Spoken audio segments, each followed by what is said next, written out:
Bu sizga. Voy, rahmat. Ha, onangni nimaga ushladimmi? Bravo. O'zi ko'nglim sezib yuradi. Oxir ushladimi? Siz noto'g'ri tushunmaysiz. Men hammasini hozir sizga tushuntirib beraman. Men tushuntirib bermoqsan, ko'rib turibman, tushunib turibman hammasini. Meni kal deb, soch uzunlik yoqadigan qoldim senga. Akajon, noto'g'ri tushundingiz. Erkak eshitadi, to'g'rimi? Siz men gulni qo'limga berib qo'ydingiz. Akajon, men gul sotaman. Gul biznesini rivojlantirishim kerak. Xotiningiz gift qilayotgan. O'shaga homiylikka keldim. Tushunasizmi? O'zim chiroyli guldan opamga buket qilib, shu homiylik zo'r qilib gaplarni zo'r qilib beradi. Kim san techinkani aytdi. Ertaga start berayotgan ekan. Necha ming garant beryapti-dedingiz? 30 ming garant, 40 ming prognoz. Lifetime ham bor. Story time ham bor. Mana shu hafta start berasiz. Ertaga start.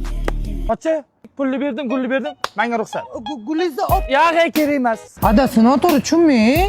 Gift qilayotgan bo'lsa, qani sovg'alaring? Hozir ko'rsataman. Ushab turing. Qizlar, erim bo'lmasa ham sizlar bilasizlar-ku, tarafimni olinglar, 2 kundan keyin уже start beraman. Главный sovg'a umra ziyoratiga yo'llaman. Undan tashqari iPhone 17, iPhone 16, 10 ta Barbie telefon olganman. Aytgancha 20 million pul mukofoti ham qo'ydim. Xotin kechir, kelib sendan shubha qilamanmi? Bugun senga. Baloni yebsiz. Kechirmayman.